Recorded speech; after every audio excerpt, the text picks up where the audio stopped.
Welcome, everyone. Come on in. Take your favorite seat. Today is Training Wheels. It's 10 a.m. on July 15th, Tuesday. This is an opportunity to gather through an open door, a place where we get together to learn and teach each other, to hear different facets of the teaching of the truth. And today, as I said, it's Training Wheels, where we take a lesson of A Course in Miracles and learn it in perhaps a different way with a different slant, and then discuss it. So I will begin, as I always do, by reading through the lessons up to lesson 41, which is where we are. God goes with me wherever I go. So get comfortable. I'm going to turn my camera off for the moment, just so that I can settle into the reading and not worry about the screen. So even though it's 10 o'clock in the morning, some of us have begun our mornings hours ago and many things have happened. So just feel yourself right now here in this moment and try to release the past, whatever it has held, and just be present now in the silence.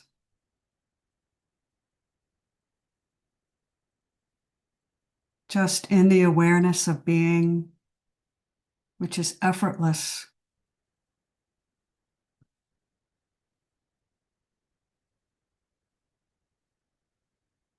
Know yourself welcome here. We're grateful for your presence.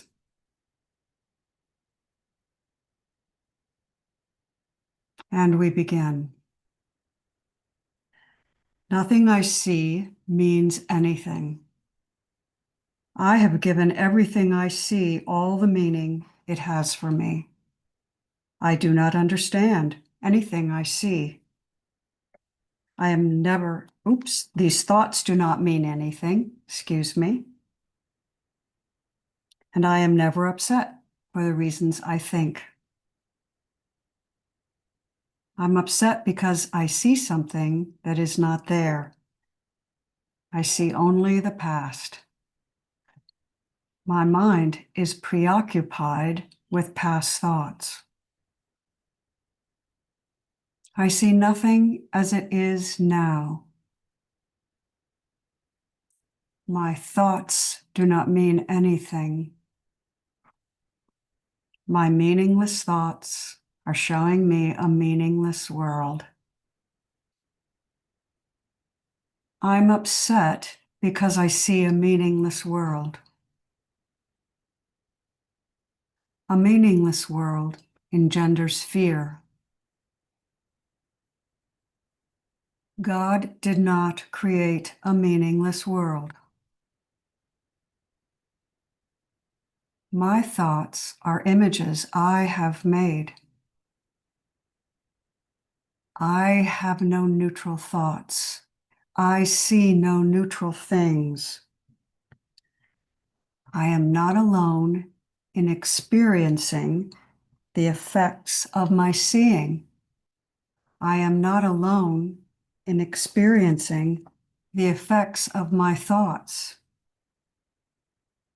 I am determined to see. I am determined to see things differently. What I see is a form of vengeance. I can escape this world by giving up attack thoughts. I do not perceive my own best interests. I do not know what anything is for. My attack thoughts are attacking my invulnerability. Above all else, I want to see. Above all else, I want to see things differently. God is in everything I see. God is in everything I see because God is in my mind.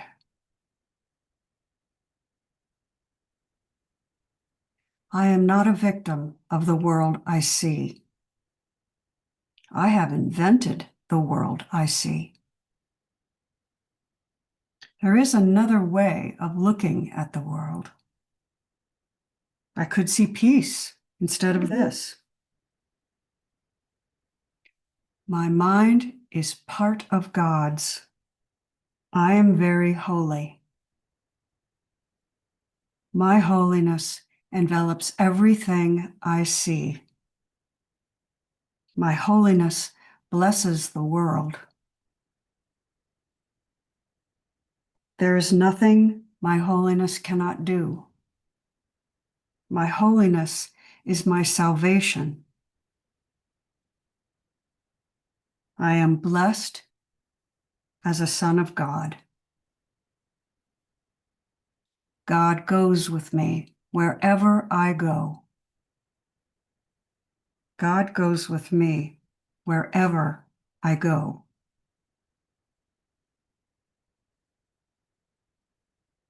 This lesson is a continuation of some earlier lessons that really start to take us into non-duality. God is in everything I see because God is in my mind. My mind is part of God's. I am very holy or whole. My holiness or wholeness is my salvation. And God goes with me wherever I go. It follows logically.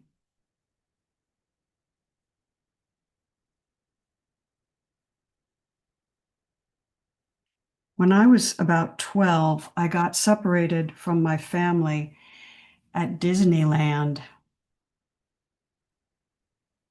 I turned around in the crowd and I realized they were nowhere in sight.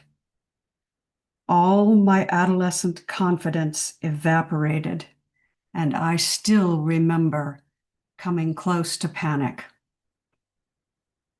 Luckily, I discovered my parents a fairly short distance away, although it seemed like an eternity at the time, and the experience left me feeling raw and vulnerable.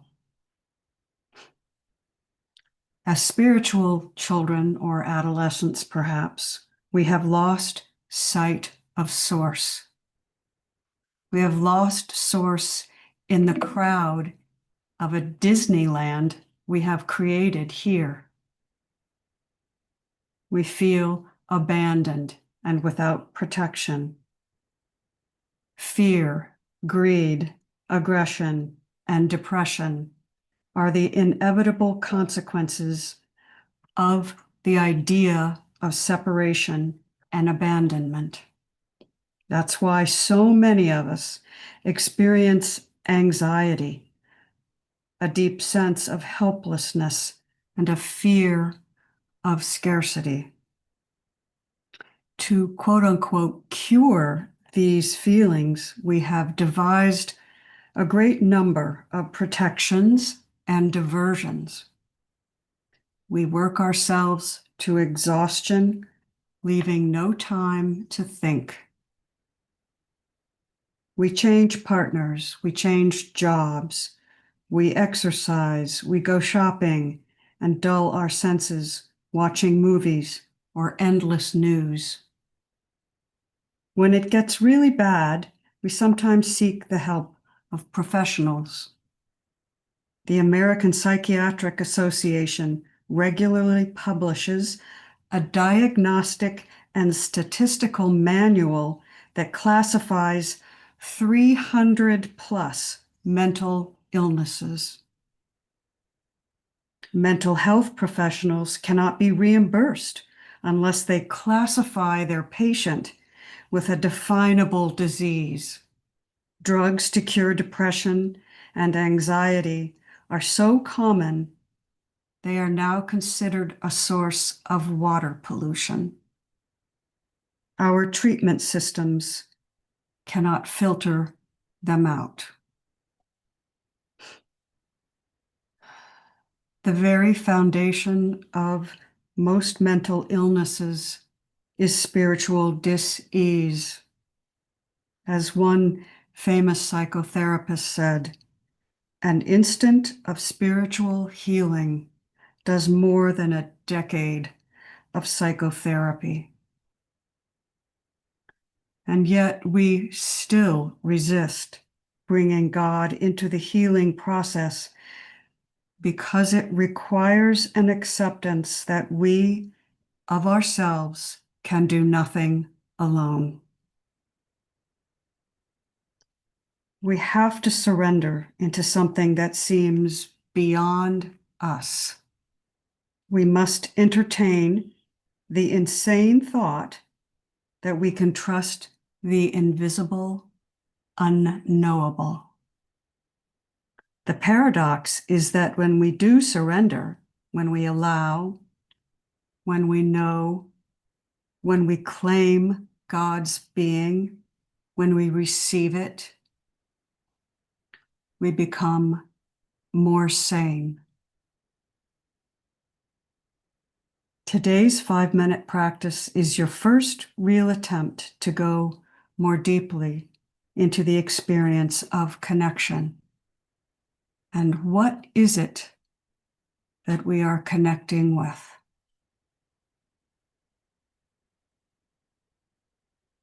Maybe inquire about that in the practice. There's only one practice period required for this lesson. You take your seat, and you close your eyes, you relax your shoulders, your tummy, relax your chest and your feet. Let your hands relax. Let your eyes relax.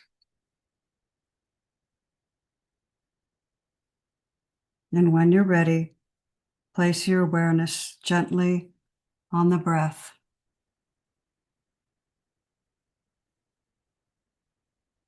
Be happy watching the breath as long as you like.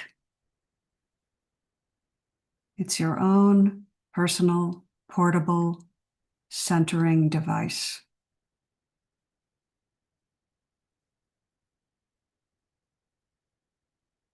When you're ready, say in your mind, God goes with me wherever I go.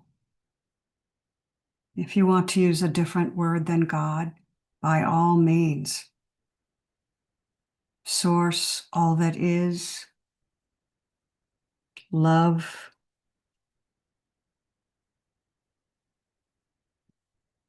That's okay. Just make sure that whatever you choose gives you a feeling of safety, of home, of centeredness, of peace.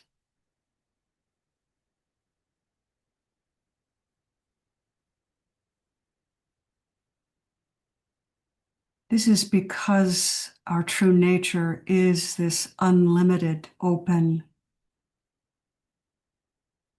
pure beingness, this presence. God goes with me wherever I go. We are inseparable. I am inseparable from the Creator.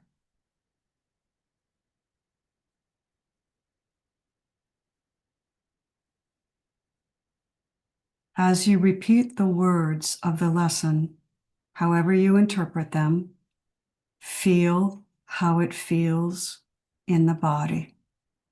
What happens in the body when you say these words and you relax into them. Imagine what it is to never be alone. For that is the truth.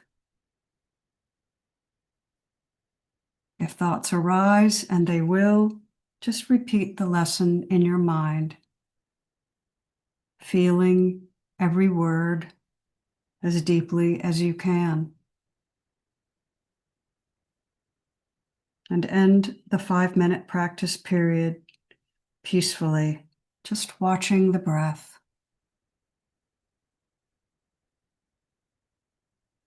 Repeating the lesson and feeling the words.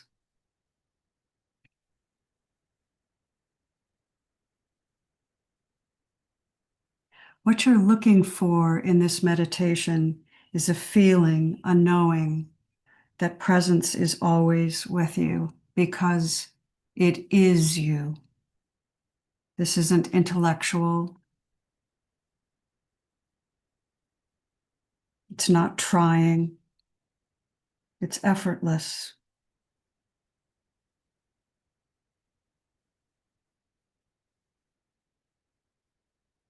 God goes with me wherever I go. At first, it seems that I have a choice to believe this lesson, to practice this lesson, to understand this lesson, and that I am free to choose. And then it seems, well, there are only always two choices. There is the egoic system, which teaches separation, or the Holy Spirit's thought system, which is called atonement or at-one-ment. It seems throughout the day, when I forget that God goes with me wherever I go, that I have to stop and re-choose. Is that true? So I practice choosing, and as I practice choosing, I find that it requires awareness in the moment.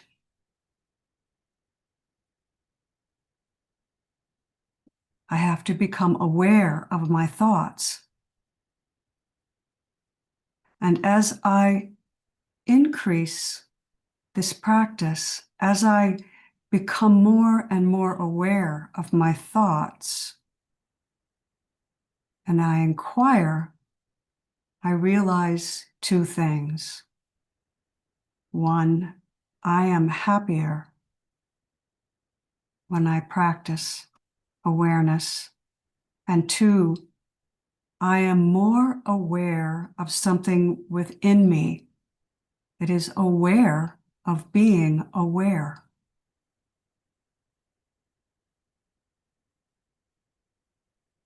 I realize two things.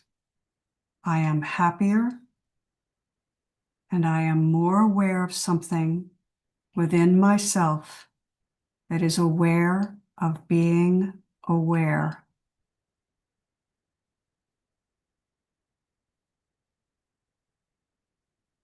As my awareness becomes more established, I become even more familiar with it. It becomes my refuge and my center.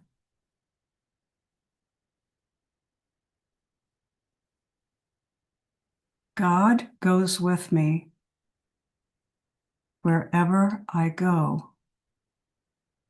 Is it possible that this awareness is what I am?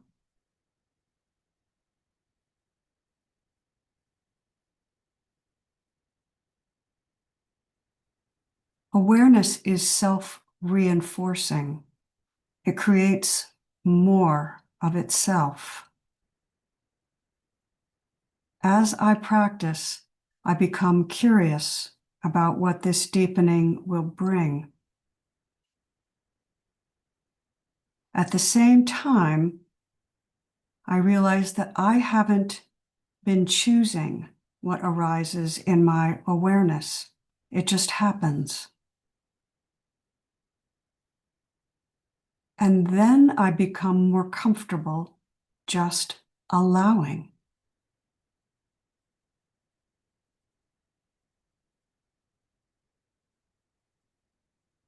God goes with me wherever I go. This awareness, which is effortless and always with me, is God's being.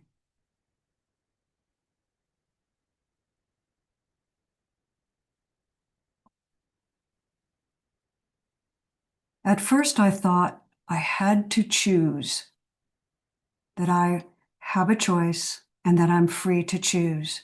But if I'm lucky with my practice, I see that there was never any choice at all. I am always in God's being. I move beyond choice to recognition. And that recognition is that everything is always just arising. And I am that. We are constantly being moved by Source.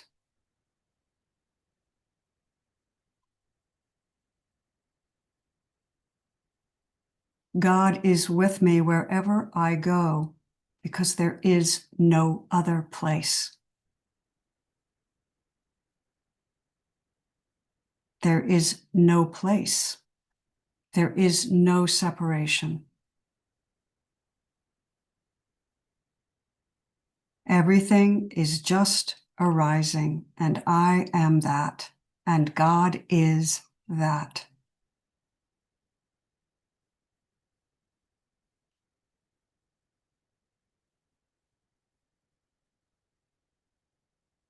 A Course in Miracles tells us, ultimately, every member of the family of God must return.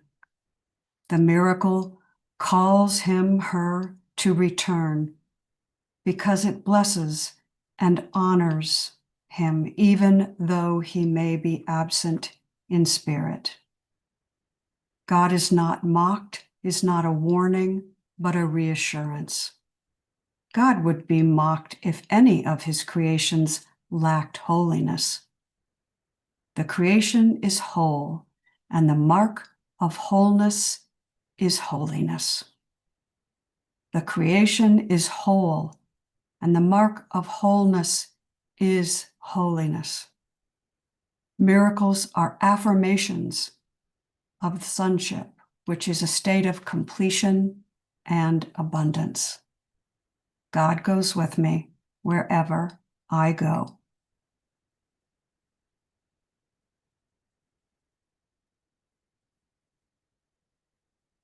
Come on back when you're ready. Take a breath and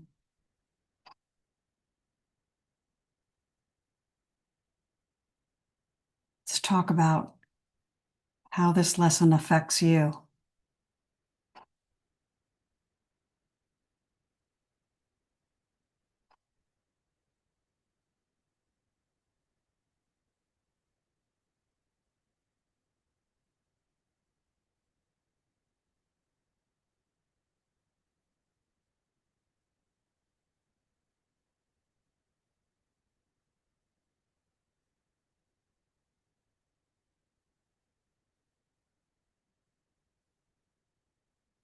Good morning, Rana.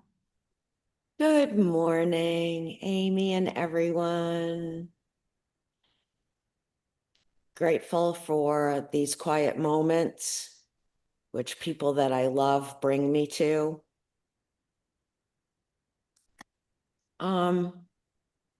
Just want to let you guys into what's coming up, what's arising for me this morning is, and it was firmly planted as you read the lessons for me, is that I've forgotten that attack thoughts just arise.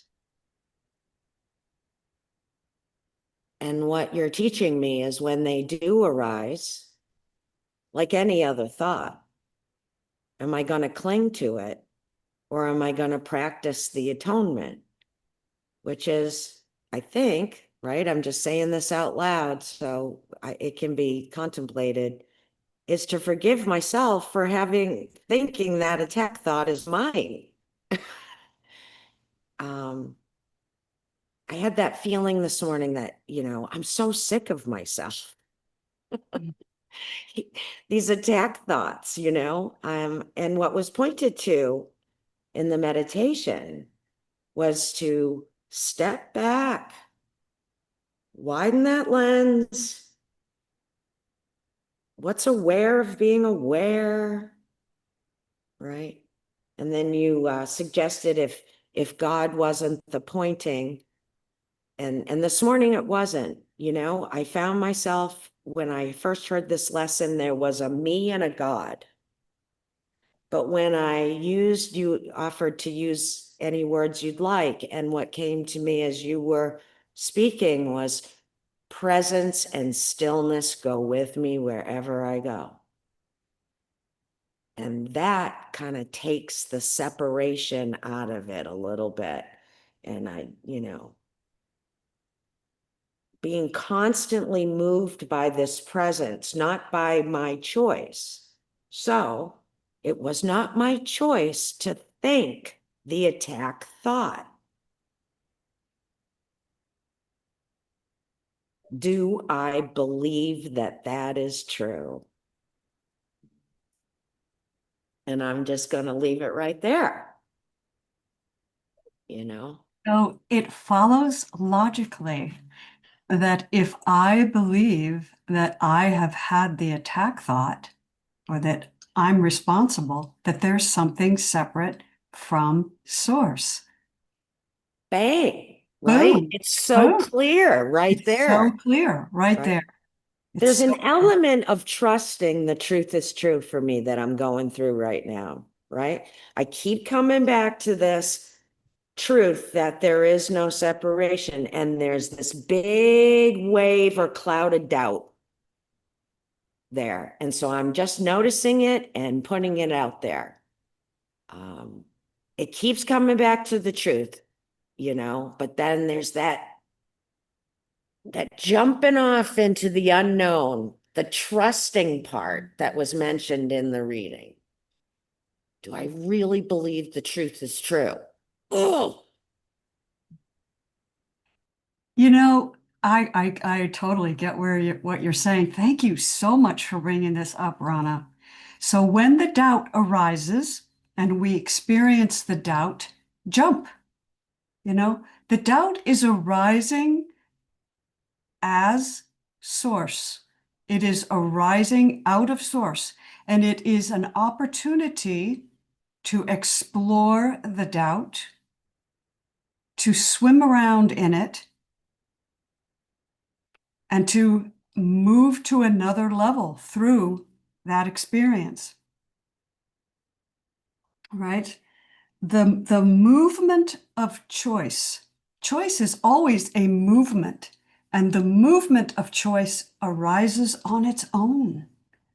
And the more that experience we allow within the energetic body, the bigger it grows, the more we can handle, right?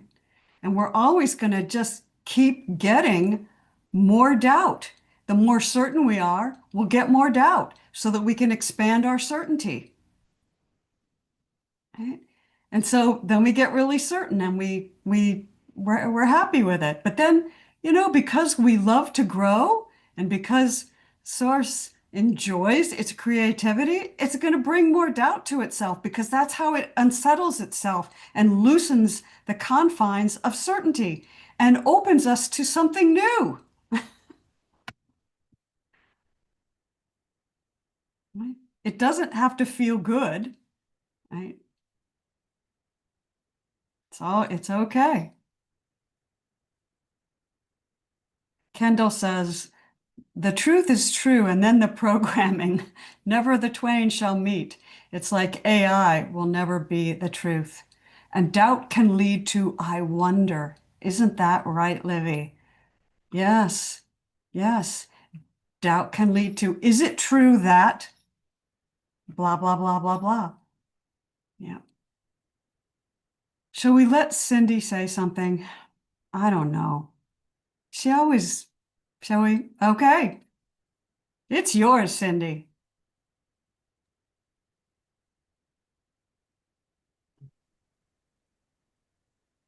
Why did I raise my hand?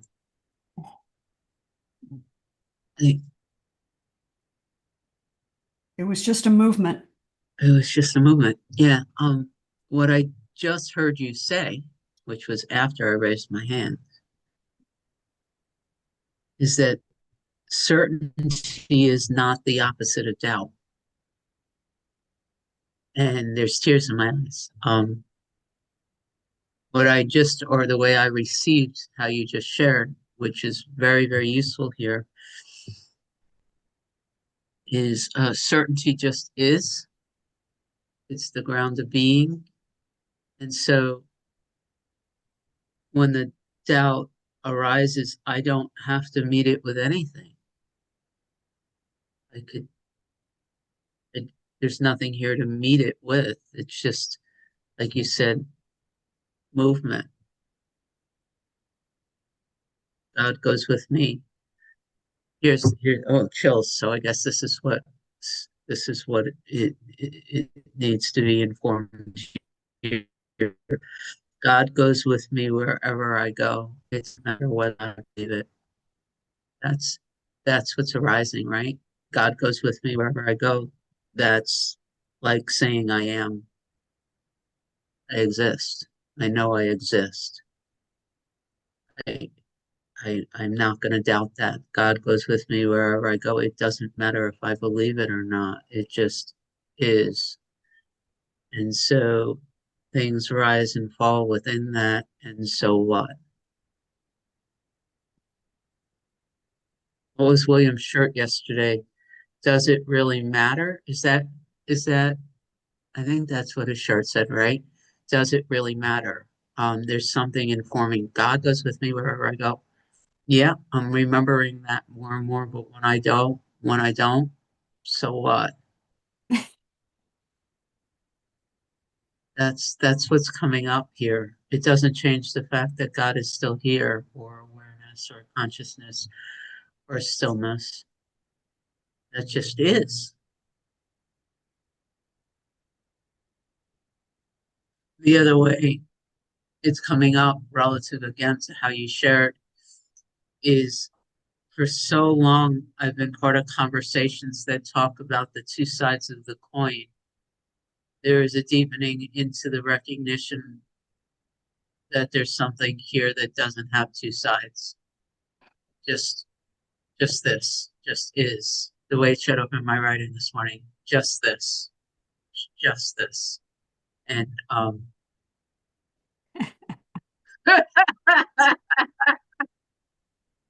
and for the recording, Rana just wrote, what if the hokey pokey is what it's all about? Is what it's all about. Is what it's all about. It's just this, right? So what dropped after I raised my hand is that there is something here now, me, that has no opposite. Awareness has no opposite. Are you ever not aware? Awareness is always is. It is. Beingness is. Can you ever remember not being? Even in deep sleep. Even in deep sleep. And the certainty is just the certainty of being.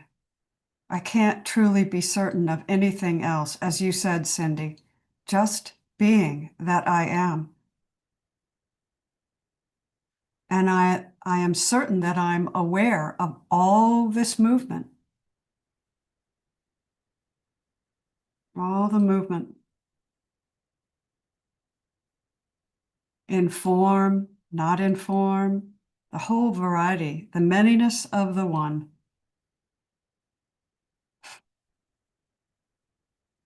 Rana, you gonna do the hokey pokey for us? I am. I'm going to dance for you.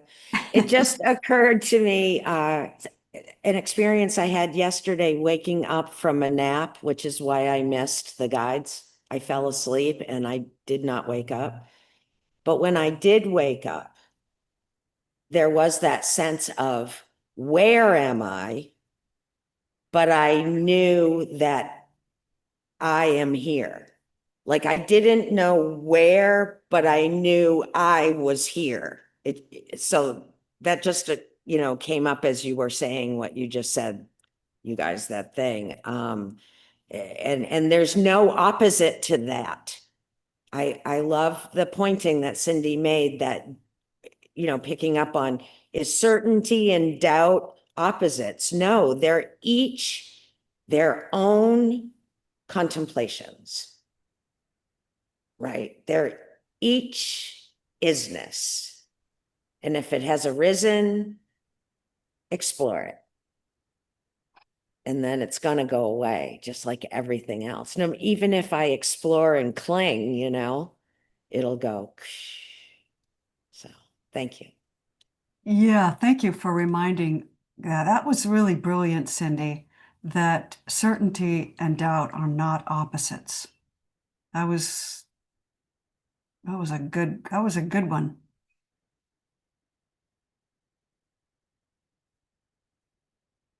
You want to unmute? Yeah. It's a word thing, and perhaps it's because in Kabbalah, certainty there's a specific teaching around that word, and it seems to be coming. I notice when it comes up here. My experience is that certainty doesn't rise and fall. So I just wanted to say that out loud. Certainty just is. So there are things like that word certainty, the way it shows up here now, what it represents is similar to I am. It just is. And so in exploring certainty, anything that comes after it rises and falls. But the certainty that I am is just this, it's part of the stillness. It's part of the spaciousness. Um, and, and I'm grateful to say that out loud. It's interesting how I know words are just words and their vibrations. Yet there are words in this experience that are taking on a meaning and a vibration that has become more and more useful. So that's what I wanted to say. But that's what I said. Thank you.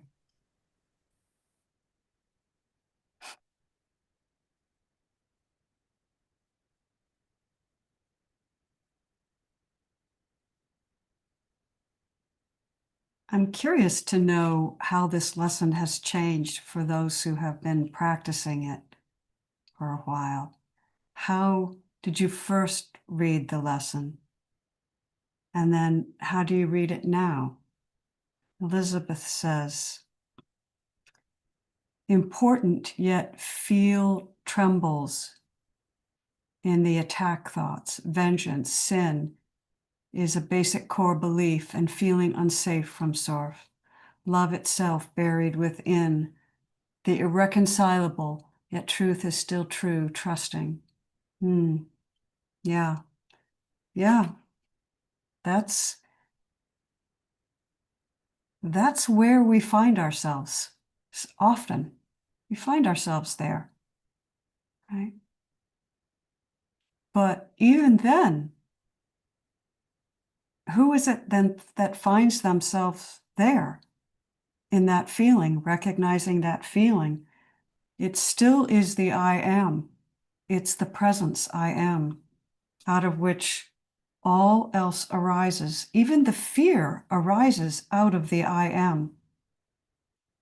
right? Paul Selig told us, he said, fear is highly arrogant. Yesterday we heard that. You missed that, Rana. Fear is highly arrogant. What a way to turn fear on its head. It says, even fear is of God. It just refutes it. That's what the guide said. Even fear is of God. It just refutes it.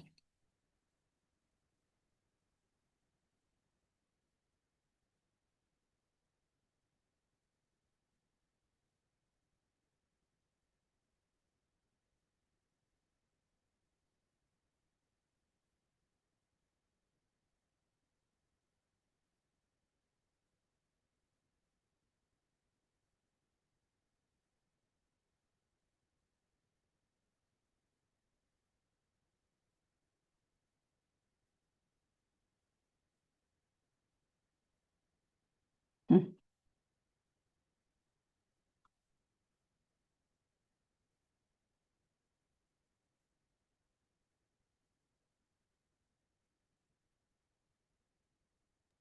Me again, before you threaten to end the meeting early. Um, except that I'm going to let Sandra go. And then we'll read from Kendall and Bubbles. Okay. I can wait for them. Well, okay. I don't have a lot to say because I don't know why. Good morning. Good morning. Good morning, everyone. I'll admit that I don't fully comprehend intellectually all that's been said. However, I can share when you asked, how has this lesson changed for you? I can share that. So what happened early in May of 1993, I know the exact day and place. When I was told that I am you, I am you, I am more than you, I did not understand. And the more than you, I think I understand now. The I am that I am is more than the limited personal self that I thought I was. So therefore, God is with me wherever I go. I know now that I'm walking around in this form as a divine being, as a holy being. I have noise in the background. Is that bothering anybody? Okay. So the amazing, unexplainable, incomprehensible truth to me is that at the same time that I am all that is, I'm also this limited self expressing all that is through this. So it's all happening at the same time. And therefore, the experiences I have as in, with, and of God in this form do have experiences of doubt, do have experiences of certainty that are not the same experience to me. They feel very different and they are known differently in this form. But they're all held within a space that's the same. If that's making any sense. So I know that I am here having all of these dualistic experiences. I mean, I'm having hot and cold. I'm feeling anger and I'm feeling peace. I'm feeling everything all within the I am.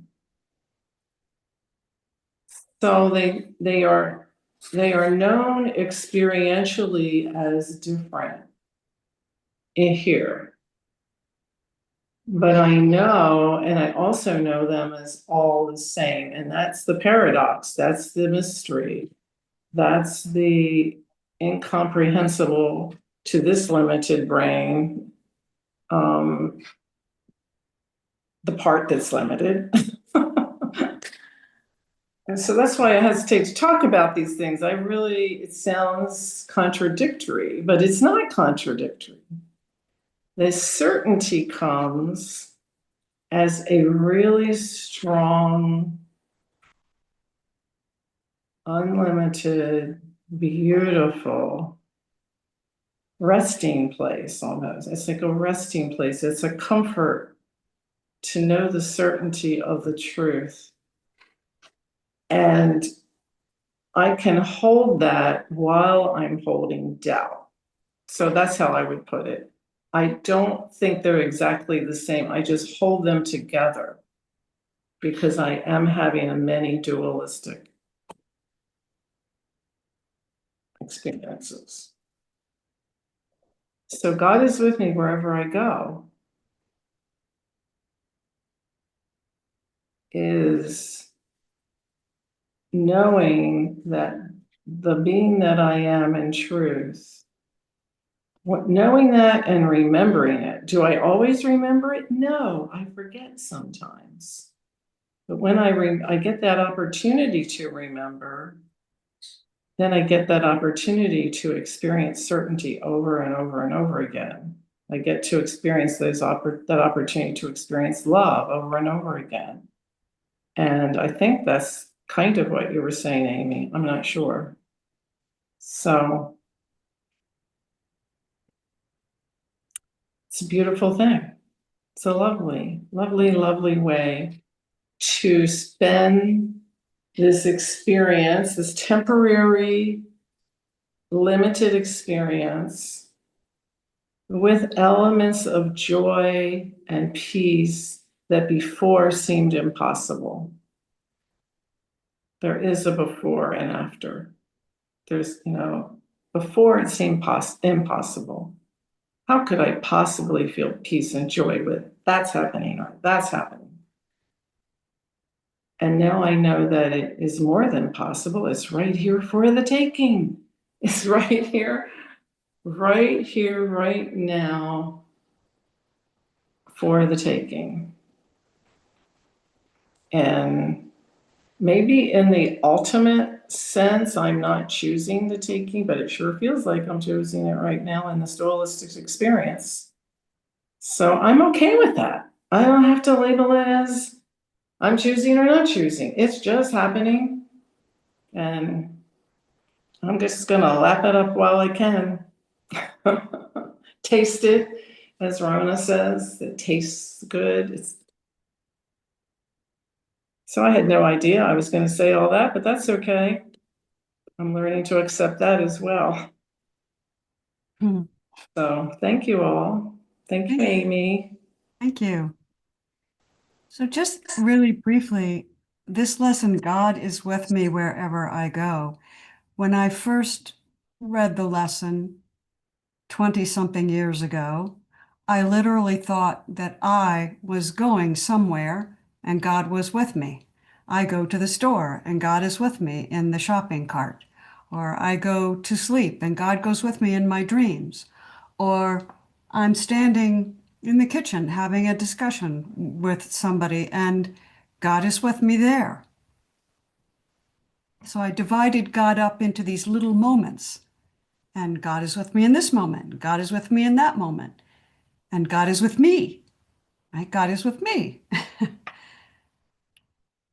And as I practiced with the lesson and practiced with the teachings, and really, I didn't practice. It's really that the action of source, I realized it came up in my awareness. The action of source is to extend itself in innumerable experiences and then reclaim itself and extend and reclaim. And so God is not so much with me wherever I go as that I am in God always. I never go anywhere. There isn't anywhere to go. And that's how the lesson has morphed for me. And I think that we could go even deeper into it.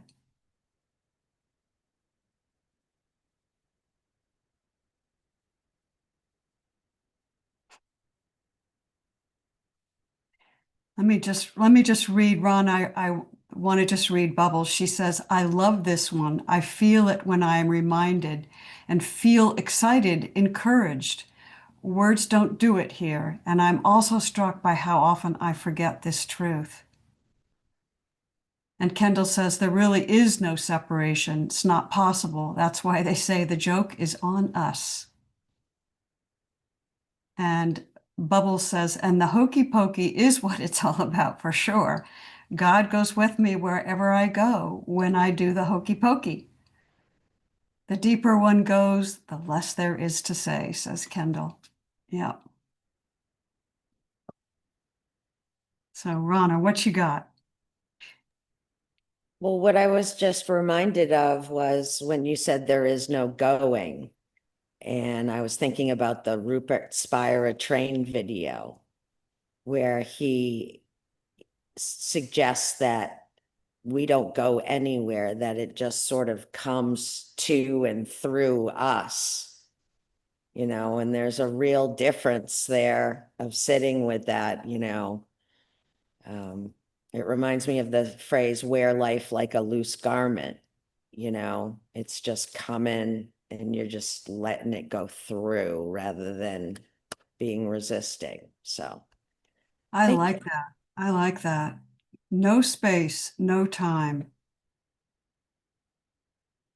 no space. So we first understand this lesson with the egoic mind, the believing that there's space and time, that when I get on the train, I go somewhere and that God goes with me on the train. Right? And then and that's really a pretty, I mean, it's true, but it's also childlike, isn't it? I can think of it that way. It's very innocent.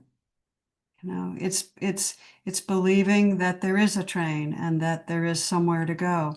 And then as we grow in our awareness, we realize I'm not going anywhere. And now, right now, is the only moment that anything happens. And nothing ever really happens, but it is all now. And that's the timeless moment. It's not even a moment. Again, as Mel reminds us over and over, it's not like now is one point in time. That's all there is.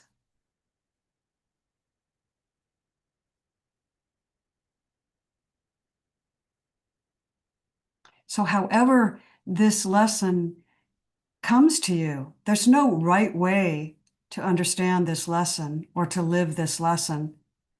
It's however it finds you, however it arises. And you'll know the truth of it because you will feel it. This lesson makes me feel like I'm always at home wherever I am. I'm never not safe. I'm never alone. I'm always held.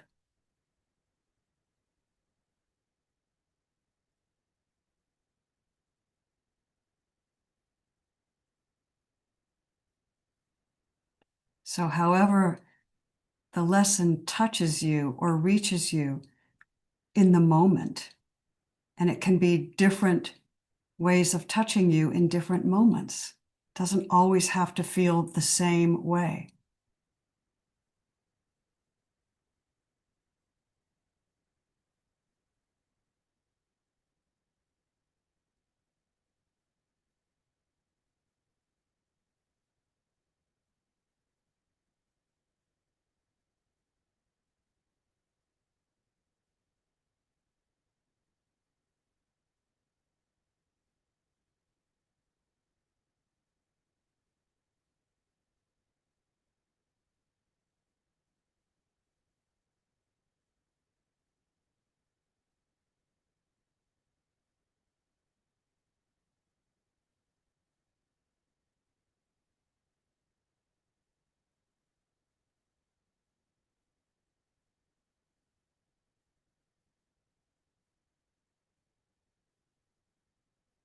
Even here in the silence, God is.